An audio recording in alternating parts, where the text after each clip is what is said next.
미국마저 흔들린다면은 우크라이나의 미래가 러시아의 이제 의도대로 움직일 가능성이 커 보입니다.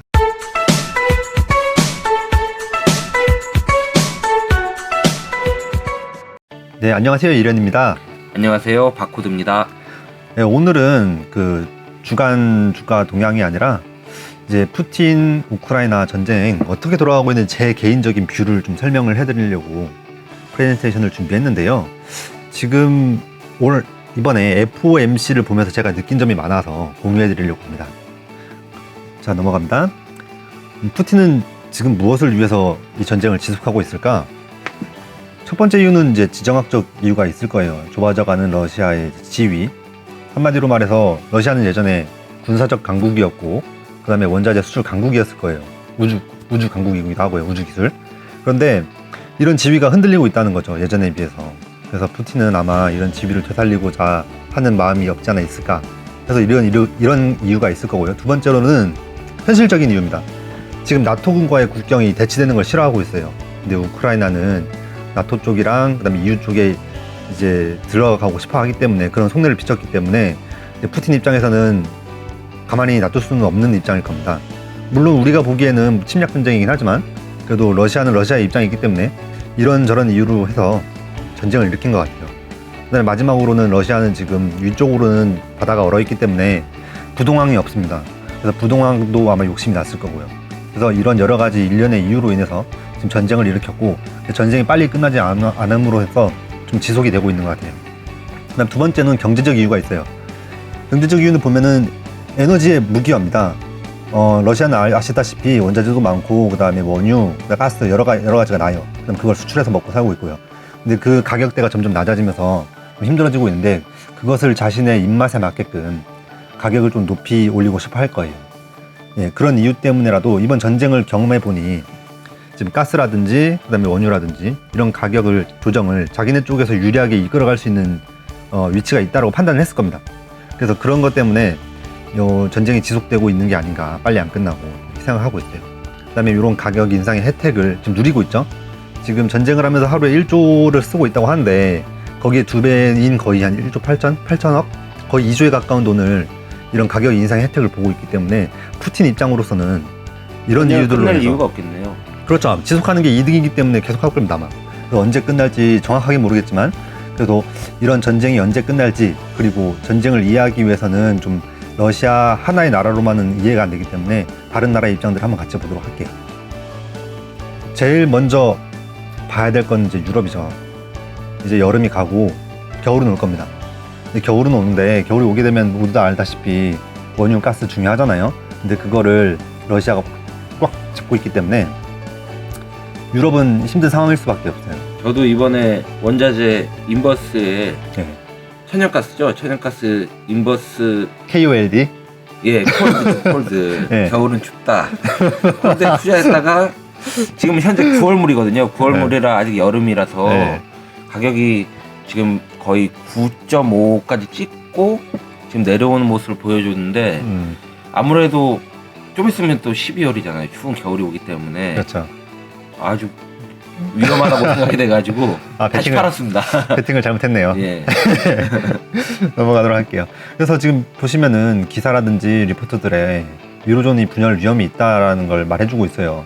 사실 유로의 경제가 미국처럼 튼튼한 상황이 아니기 때문에 이런 물가 폭등으로 인한 어쩔 수 없는 금리 인상은 이제 경제에 독이 될 겁니다.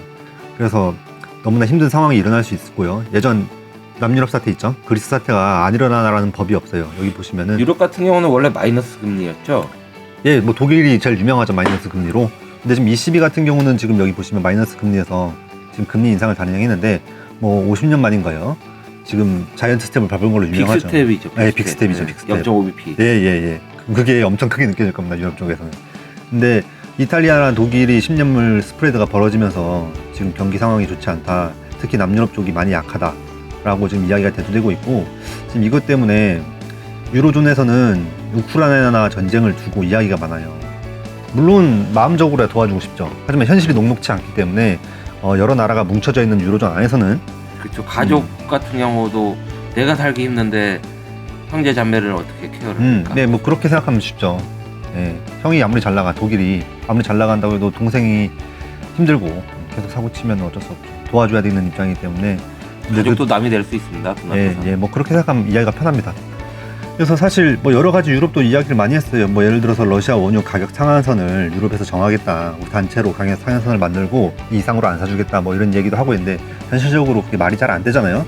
러시아가 안 팔다고 하면 누가 더 손해질지 뻔하기 때문에. 그렇죠. 예, 지금 갑을 관계가 당장으로서는. 다시 바뀌고 있습니다. 예, 누가 갑이고 누가 을인지 러시아가 가르쳐줘야 할 겁니다.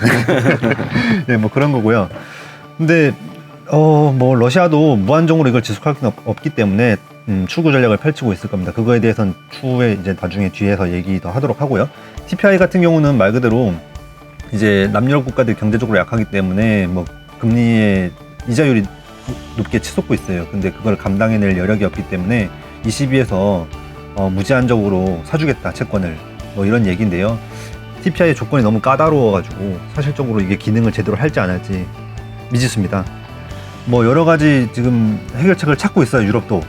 하지만 이게 쉽지가 않아 보여요. 유럽 같은 경우는 아무래도 인플레에 직격탄을 맞을 미국도 높다고 하는데 네, 유럽 같은 경우는 더 높거든요. 사실 인플레이션이 그렇죠. 가스와 관계가 돼 있기 때문에 이제 뭐 다른 물가는 미국보다 좀 낮을 수 있습니다만 이제 물가 쪽에서는 직접적인 타격이 너무 강하게 들어가기 때문에 에너지 쪽에서요. 예. 그래서 더 힘들 겁니다. 왜냐하면 겨울이 오면 더 필요하기 때문에 지금 뭐 이야기 기사들 보면 아시겠지만 뭐 땔감을 뗀다. 네, 석탄 딴다는 뭐 석탄 뗀다 뭐 이야기 장난 아니죠. 특히 독일 같은 경우는 마청이기도 하고 또 제조업 국가이기 때문에 타격이 그대로 들어가고 있어요.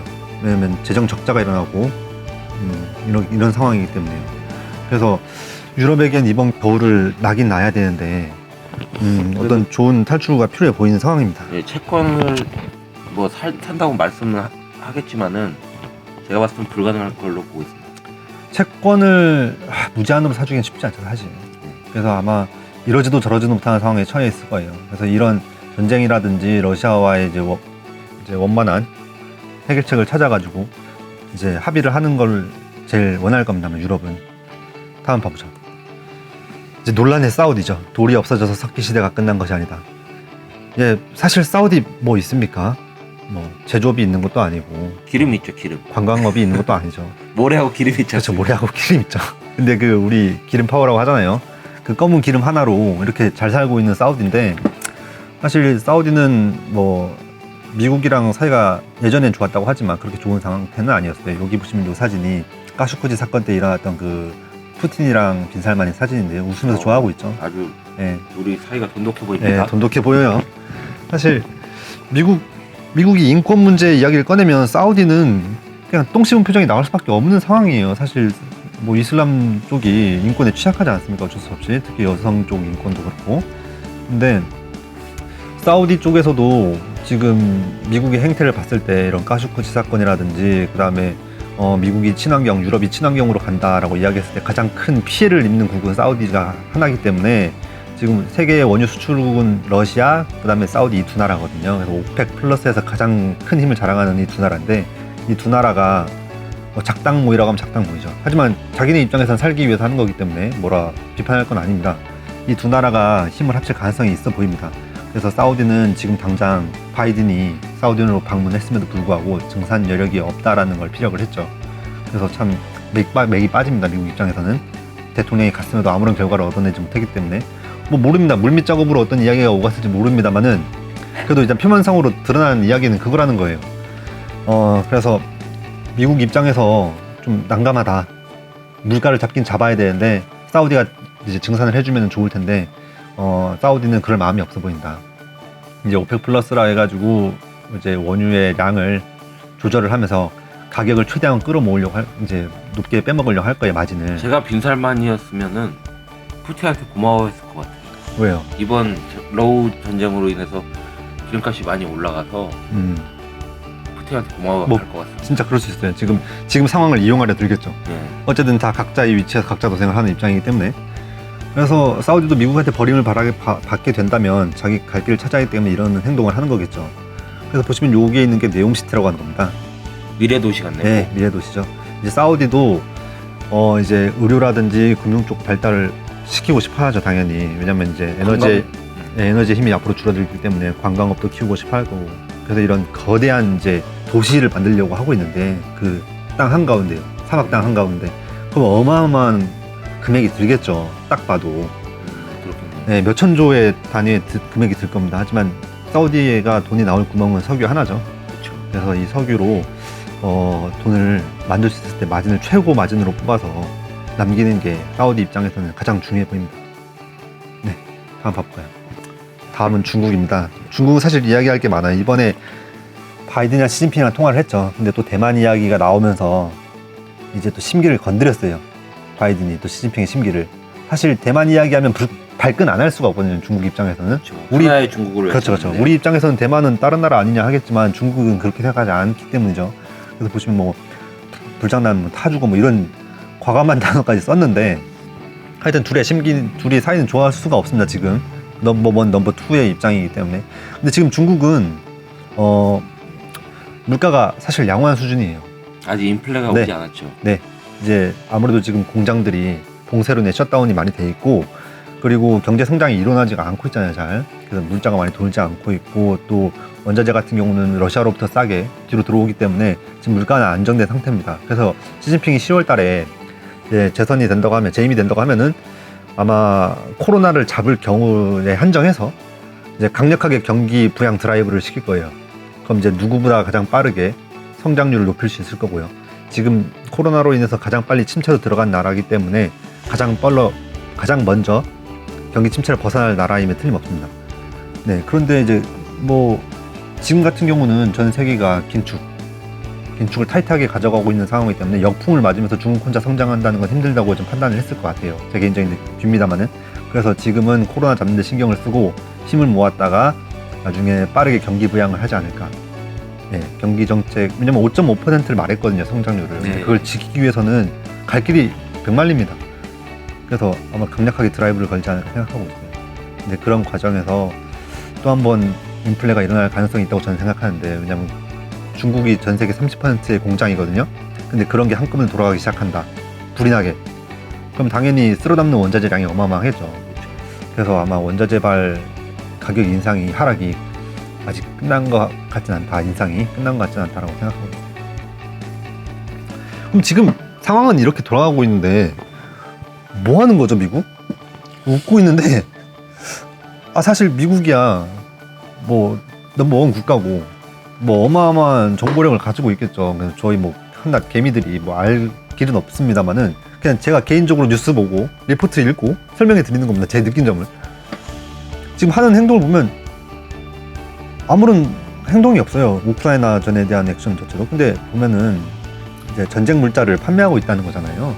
군수업이 있기 때문에 여기서 어마어마한 돈을 벌어들이고 뒤로. 미사일 한 발에 1억. 그렇죠. 제블린만 해도 네. 1억이잖아요. 제블린만 해도.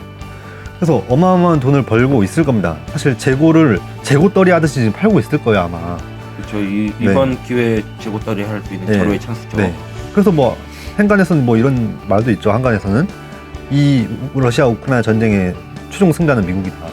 결국에 돈은 미국으로 들어가고 있기 때문에 뭐 이런 식으로 이야기하는 것도 있습니다만은, 그래도 이렇게 바라보는 게 맞나 과연 좀 의문이 들긴 해요.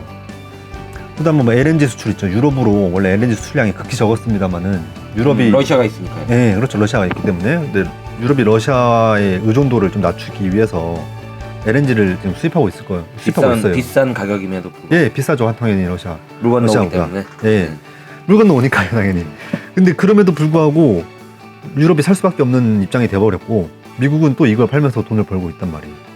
그래서 웃고 있군요 지금. 뭐 그래서 그래서 웃고 있죠. 예, 환하게 웃고 있는데, 몰랐네요. 근데 또 하는 거 보면은 이제 친환경 정책을 고수하고 있거든요. 이번에도 발표를 했는데, 지금 계속 그 친환경 하는데 사실 지금 친환경은 아니잖아요. 지금 전 세계가 그렇죠. 뭐 가야 할 방향은 맞는데 예. 이걸 지금 시기에 말한다고 뭐가 달라질까요? 그러니까 제 말은 타이밍의 문제가 조금 없지 않아 있어 보인다. 예, 물론 미래는 친환경이 맞습니다. 유럽도 친환경을 고수하고 있고요. 하지만 현재 어떻습니까? 석탄 쓰고 있죠. 땔감 쓰고 있잖아요, 독일은. 그렇죠. 그래서 지금 이 상황에서 이런 정책을 계속해서 고수하면서 하는 게 맞는 말인가? 약간 좀 뭔가 타이밍의 문제가 있어 보인다. 개인적으로. 저도 그렇게 생각을 하고 느낍니다. 있어요. 예, 우선 전쟁을 끝내는 게 우선적일 거라 생각하고 있는데 별로 관심이 없는 듯한 행보를 취하고 있어요. 말로는 대면적으로는 뭐 안타깝다고 하지만은 아쉽습니다. 그리고 제일 중요한 FOMC인데요. 제가 이번에 FOMC를 들으면서 의구점이 상당히 많았어요, 사실. FOMC 끝나자마자 뭐 S&P 500, 나스닥 할 것 없이 증시는 치솟았지만 뭐 개인적으로 좀 불안했습니다. 물론 시작이 정답이에요, 시장 자체가.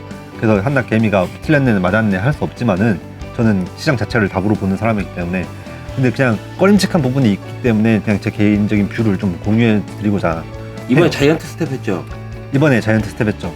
원래는 뭐 울트라 스텝 밟는다 이야기가 나왔습니다만 자이언트 스텝을 밟으면서 시장을 환호를 했어요. 이제 악재를 전혀 반영하지 않고 호재만 뽑아서 뷔페식으로 그런 식으로 했다는 거죠. 시장은 어쨌든 호재로 판단했다. 네, 그러니까 올랐겠죠, 당연히. 뭐 악재라고 하면 오를 이유는 없으니까요. 뭐 악재가 끝났다고 생각할 수도 있고요. 근데 제가 이번에 FOMC를 들으면서 느낀 점은, 너무나 짜여진 것처럼 말한다. 물론 제가 제롬 파월 의장님을 제가 별로 안 좋아해요. 그렇습니까? 개인적으로 안 좋아하시는군요. 네. 저는 잘생겨서 좋아하긴 하는데. 목소리는 좋아합니다. 목소리 좋고. 목소리는 좋더라고요. 예. 어쨌든 제롬 파월이 이번에 실기를 한 것이면 틀림이 없습니다. 예. 네, 실수했죠. 네, 금리 인상 시기를 놓쳤기 때문에 가파르게 금리 인상을 하면서 경착륙을 주장을 했고요. 네. 하지만 그 뒤에는 이제 바이든이 있다는 거죠. 파월도 바이든의 말을 들을 수밖에 없습니다. 사실 패드라는 게 독립적인 기구긴 하지만은 그래도 어떻습니까? 바이든이 임명을 하는 구조이기 때문에 네. 어쩔 수 없이 입김이 들어갈 수밖에 없을 겁니다. 그래서 둘은 한 목소리를 내고 있다고 보면 무방하고요. 그래서 바이든은 둘 다지만은 경기 침체는 없다라는 걸 고수하고 있어요. 네. 하지만 경기 침체가 온다라고 말할 수 없는 위치에 두 사람이기 때문에 사실 신뢰가 안 가는 말이긴 합니다. 그래서 우리는 데이터에 좀 더 집중을 해야 되고요. 그래서 제가 이번에 보면서 느꼈던 게 장단기 금리차, 특히 3개월물, 10년물을 중요시 여기는데요. 2년물은 이미 역전이 된 상황이기 때문에 3개월물하고 10년물을 그 연준에서 본다고 했죠? 예, 연준에서 많이 봅니다. 왜냐하면 3개월물 같은 경우는 극단기이기 때문에 자신이 기준금리를 정책할 때 그걸 고스란히 받아들입니다. 그래서 3개월물과 10년물이 역전되면은 이거는 거진 100% 확률이에요. 거진 100%. 저는 이제 증시를 바라볼 때 예. 보통 2년물하고 10년물을 보거든요. 일반적인 저희 투자자들은 2년, 10년물이 제일 유명한 지표이기 때문에 예. 봅니다만은, 하지만 3년물과 10년물이 뒤집어진다는 건 연준이 보는 지표마다 뒤집어졌다. 이 뜻은 경기 침체가 거의 100% 확률로 온다는 뜻입니다. 그래서 이것을 뒤집어진다는 거는 아무리 경기 침체가 없다고 말한들 시장은 경기 침체를 반영할 수밖에 없어요. 그래서 이 역전을 막기 위해서 이번에 중립금리 이야기를 꺼내면서 금리 인상이 이제 앞으로는 얼마 안 남았다, 거의 끝까지 왔다라는 걸 좀 뉘앙스를 풍기면서 역전이 안 될 수 있게끔 부드럽게 만들어준 것 같아요.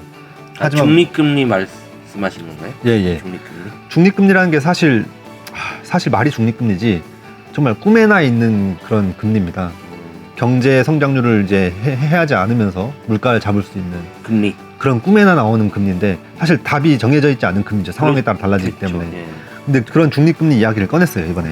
그래서 중립금리 이야기가 나왔다는 것은 이미 그런 꿈의 금리까지 올라와 있고, 더 이상 금리 인상을 하지 않을 수도 있겠다, 이렇게 판단해도 될까요? 물론 물가가 지금 올라와 있는 상태이기 때문에 중립금리 이상으로 밟아줘야 됩니다. 밟아줘야 물가가 낮춰지는 효과가 있으니까요. 하지만 이미 중립금리까지 왔기 때문에 그 이상의 금리 인상이 없을 수 있다. 있더라도 크게 가지 않을 수 있다. 물론 데이터를 본다고 말했습니다만은 그런 뉘앙스를 풍겼어요. 그 얘기 때문에 약간 시장이 그거에 더 크게 환호한 게 아닐까요? 그러겠죠. 아무래도 뭐 각자 해석하기 나름입니다만 시장은 그렇게 해석을 한 것 같아요. 근데 제 개인적인 느낌으로는 역전을 막기 위해서 그런 립서비스를 한 게 아닌가라는 느낌이 들어요. 금리 차이 네. 역전. 금리 차 역전이 나면 빼박해진 거기 때문에 말을 이건- 해도 그건 먹히지 않죠. 시장에. 예, 말을 해도 먹히지가 않습니다. 더 이상. 그래서 그걸 역전을 막기 위해서 좀 립서비스를 한 것 립서비스했다. 같아요. 그렇게 판단할 수도 있겠네요. 네. 그다음 세 번째는 CPI와 PC인데요. 이거 들으면서 정말 좌절했습니다. 제 개인적으로. 사실 CPI와 PC 엄연히 구분하자면 좀 달라요. 다르긴 한데, 예전에 미국에 금리 인상기 때 물가가 오르면서 PC를 봤던 적이 있어요. 근데 PC가 너무 높게 나오다 보니까 코어 PC라는 걸 만들었거든요, 지표를 따로. 그게 원래 있던 게 아닌가요? 예, 원래 있던 게 아니고 그 시절에 만들어진 따로 지수인데요. 민심을 달래기 위해서 만들어진 지수라고 저는 개인적으로 느껴요. 물론 식자재라든지 이제 원유 뭐 이런 가격은 상황에 따라 너무 움직임의 폭이 크기 때문에 그거를 줄이기 위해서 코어 PC를 만들긴 했습니다. 하지만 눈속임용으로도 쓰일 수가 있다는 거예요.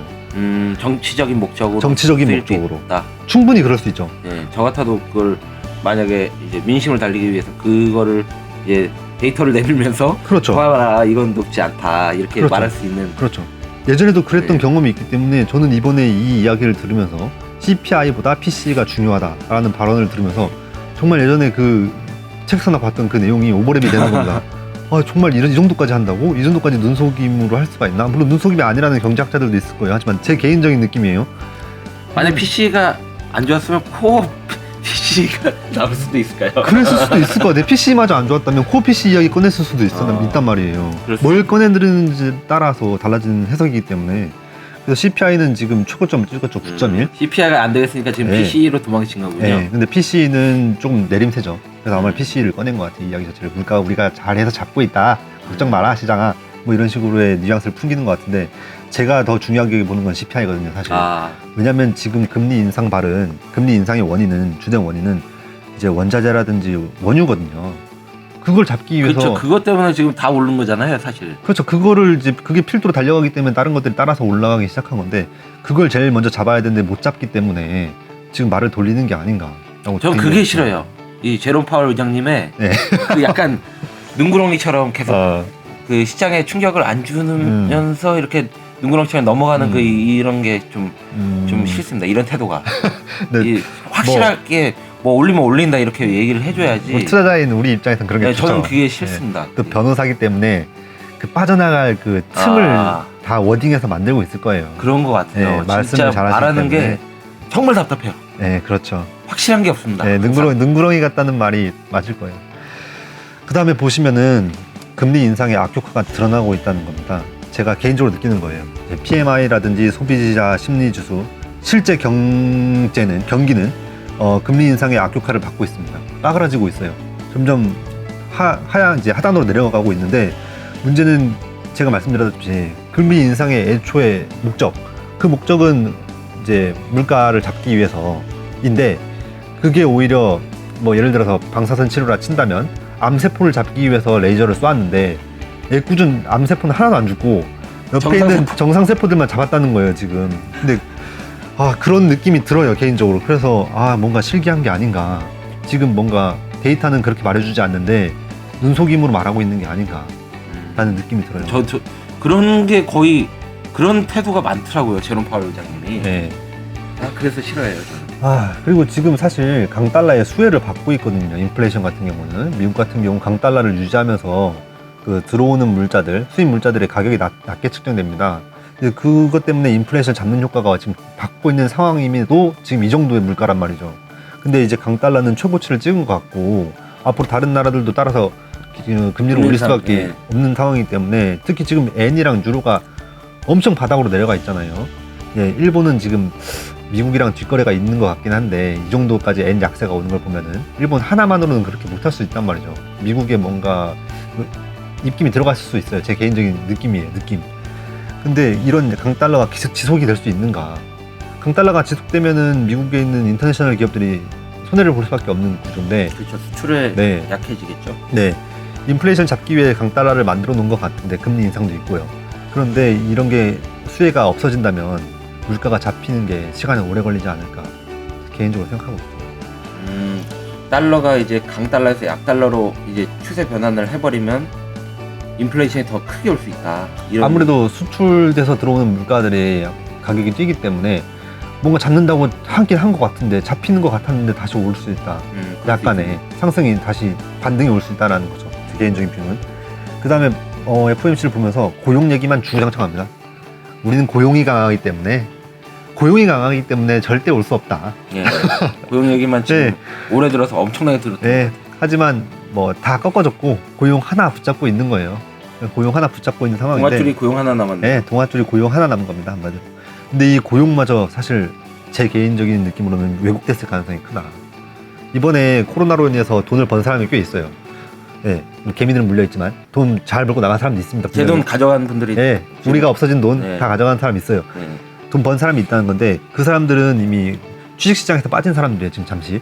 예, 나중에, 시장에서. 예. 네. 추후에 돌아올지 말지 모르겠습니다만은 그런 사람들을 제외한 수치이기 때문에 실업률 수치가 좀 낮게 나오는 거예요. 일할 사람 자체가 없다는 거죠.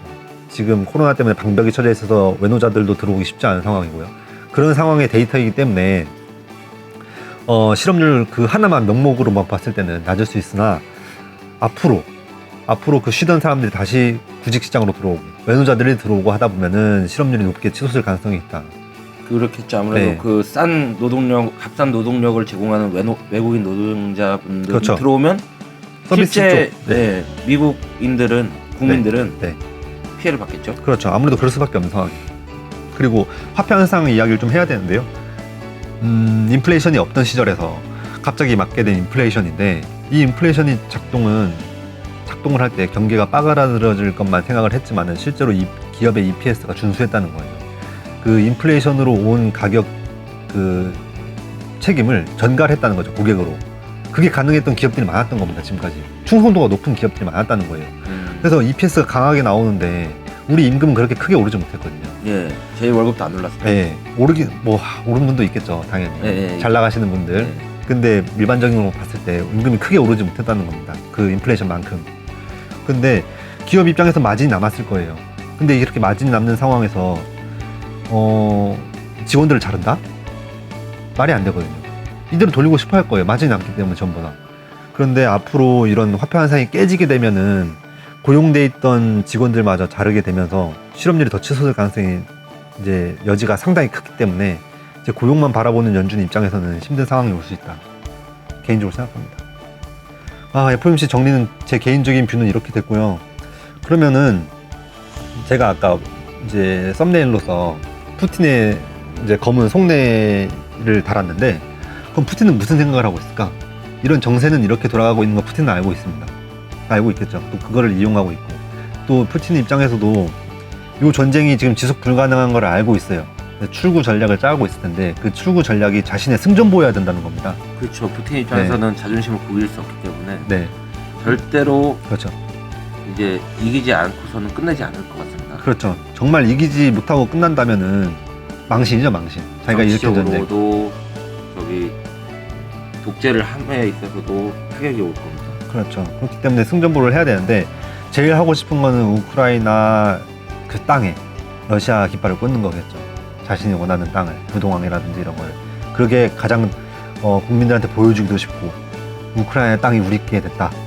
그게 얼마나 강한 승전보입니까? 뭐 우리가 이렇게 뒤로 해가지고 돈을 벌었다. 뭐 이러면 무슨 타격이 있을까요? 이게 국민들이 바라봤을 때 의미가 없어 보이잖아요. 돈은 벌었다는데 이런 느낌이죠. 하지만 그런 승전보가 있으면은 푸틴으로서도 지지율을 끌어올릴 수 있고 자랑스러워할 만한 게 되기 때문에 그런 걸 꿈꿀 거예요. 근데 그런 걸 꿈꾸기 위해서는 조건들이 필요합니다. 푸틴은 어떤 조건들을 바라고 있는지 봐볼게요. 지금 미국은 경기 침체 사이클로 들어가고 있어요. 경기는 순환을 한다고 하잖아요. 네. 그래서 화랑에다가 이제 불황으로 들어가고 있는 그 초입인데 그 초입에는 언제나 금리 인상이 있었고 인하가 있었습니다. 그런데 문제는 그렇게 외부의 조건 없이 그런 순환 사이클만 타도 미국은 너무나 힘들었어요. 급격한 금리 인상이 있었던 경우에는 언제나 침체가 왔고요. 그래서 가만히 놔둬도 이 힘든 미국을 이번에는 외부 세력, 푸틴이죠. 네. 푸틴이 방해하고 있다는 겁니다. 제대로 못 가게. 외줄을 타고 있는데 아슬아슬하게 뒤에서 방해를 하고 있는, 줄을 흔들고 있는 느낌이에요. 외부 요인이. 그래서 너무나 힘든 상황에 놓여 있고 이걸 이용할 수 있다는 거죠. 푸틴이었으면 외줄 타고 있는 미국을 바라보면은 뒤에서 밀었을 것 같아요. 밀어도 미국은 떨어지지 않습니다만 어쨌든 샤워실의 바보들이 생각이 났어요. 이런 경기 침체 사이클로 들어갈 때 인상, 인하, 양적 긴축, 양적 완화를 반복해가면서 헷갈려하는 연준인데 가만히 놔둬도 그만큼 힘들다는 뜻이에요. 근데 이번엔 외부 세력이 방해가 있기 때문에 더 힘들지 않을까. 연착륙이 쉽지 않을 수도 있겠다라고 개인적으로 생각하고 있고요. 또 바이든은 푸틴은 그걸 노리고 있을 거예요. 그런 빈틈들, 미국이 약해지는. 지금 노리고 있는 눈빛인 것 같습니다. 네, 노리고 있죠. 네, 노리고 무섭습니다 지금. 그 다음에 바이든의 레임덕을 지금 생각하고 있겠죠. 이번 중간 선거가 있는데 바이든이 해놓은 게 없습니다. 지금 말만 많이 하고 뭐 왔다 갔다 많이 했는데 그렇죠. 실적이 없죠. 실적이 없습니다. 실적이. 그래서 지금 미국 내에서도 이제 내년 다음에 트럼프가 다시 당선될 가능성을 높게 치고 있는데요. 네. 이제 식물 정부로 만들겠다는 거죠. 바이든을. 네. 그런 걸 기다리고 있을 거예요. 때를. 그런 때를 기다렸다가 물려고 하겠죠. 그 가장 빈틈을 노리고. 피크일 때 건드리겠네요. 그렇죠. 가장 피크일 때, 가장 힘들 바이든이 때. 힘들 때, 네. 가장 약할 때 그때를 노릴 겁니다. 그래서 그것을 노리게 하려면 스태그플레이션을 유발시켜야 되는데요. 미국의 성장률이 꺾이는 도중에 물가가 상승하는 겁니다. 하지만 여기서는 중요한 게 하나 있는데 물가가 상승한다라고 하는 거에 제가 베팅을 하는 건 아니에요. 왜냐면 경기가 빠그라지면은 물가도 자연스럽게 내려가는 게 수요가 줄기 때문에 당연히 가격을 높게 측정할 수 없다는 거예요. 하지만 제 개인적인 비로는 이런 겁니다. 예를 들어서 중국이 좀 있으면은 경기 부양책을 펼 거예요. 그럼 모든 공장들이 돌아가고 원자재 가격이 한번 뜰 겁니다. 아무래도 2분기 성장률을 뭐 5.5% 네. 이렇게 높게 잡았으면은 뭐 어떻게 해서든 비슷하게 맞추려고 할 겁니다. 네, 그래서 강력한 이제 경기 부양 드라이브를 펼칠 거고요. 공장들을 돌리겠죠. 그럼 거기서 원자재를 빨아들이기 때문에 아무래도 그 원자재 물가라든지 이런 게 다시 한번 올라갈 가능성이 커 보여요. 또 하나는 이렇게 경기가 침체가 되는 과정에서 물가가 그렇게 오르지 않아도 오름폭이 작더라도 크로스가 나버린다는 겁니다. 물가는 그대로인데 경기는 침체된다. 이것만으로도 스태그플레이션이에요. 물가는 움직이지 않아도 네. 경기가 침체되면 스태그플레이션이 되는군요. 네. 낮은 성장률에 그것보다 높은 물가라는 겁니다. 그것만으로도 스태그플레이션이 오는 거예요. 네. 그래서 지금 우리는 인플레이션 하고 있지만 저는 개인적으로 스태그플레이션이 잠깐 올 수 있다고 보는 거거든요. 지금 온 거 아닌가요? 제가 느끼기엔 피부로는 그렇게 느껴집니다. 근데 지금은 인플레이션이라고 하죠. 지금 상황은 스태그는 아니고 왜냐하면 침체를 인정하지 않기 때문에 침체를 인정하고 있지 않기 때문에 또 기업이 아직까지 버텨주고 있는 상황이기 때문에 지금은 인플레이션으로 이야기를 하고 있고요. 하지만 제 개인적인 뷰로는 모르겠습니다. 스태그플레이션이 잠깐 올 것 같아요.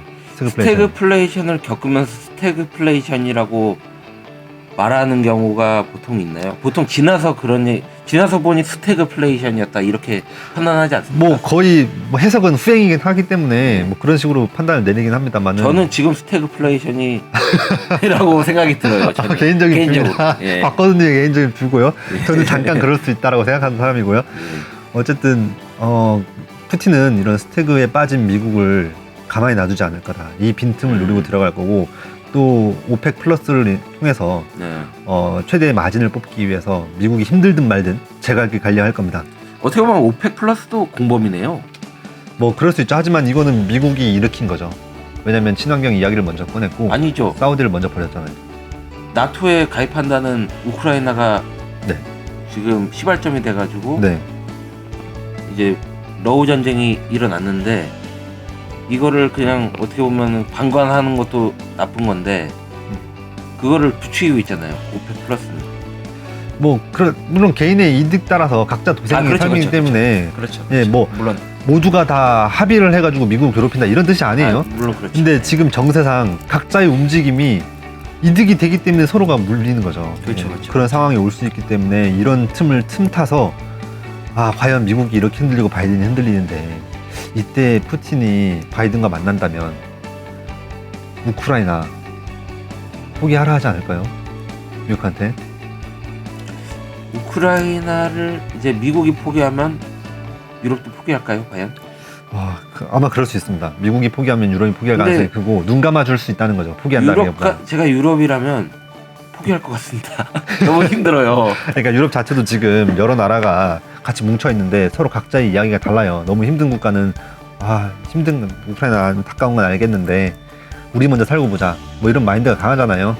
그래서 미국마저 흔들린다면은 우크라이나의 미래가 러시아의 이제 의도대로 움직일 가능성이 커 보입니다. 영국 같은 경우도 손해 볼 것 같으니까 브렉시트 해가지고 나가지 않습니까? 예, 뭐 그렇죠. 아무래도 왜냐면 유로존에 있는 게 이득이 아니라는 판단 때문에 그건 나간 거고요. 그건 이야기가 길기 때문에 다음 이야기로. 다음에 얘기. 그러면 이제 제가 개인적으로 그리는 푸틴의 이제 속내는 이런 거라 생각해요. 이런 기회들을 기다리고 있고 이런 기회가 온다면 반드시 물고 늘어질 거다. 반드시 물고 늘어져서 출구 전략을 짤 것이고 그 출구 전략은 우크라이나 땅에 러시아 깃발을 꽂는 게 될 거다. 그게 가장 바람직한 시나리오라 생각하고 있을 거다라고 생각하고 있고요. 마지막으로 결국에 믿을 수 있는 것은 미국의 강한 기업들 뿐이라고 생각합니다.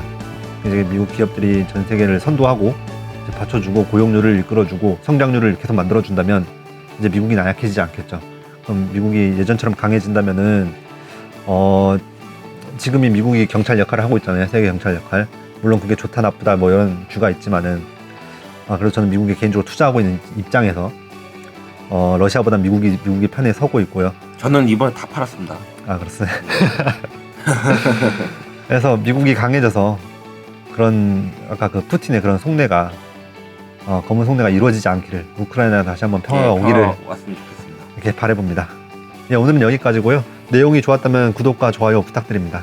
감사합니다. 저는 다음 주에 다시 돌아오겠습니다.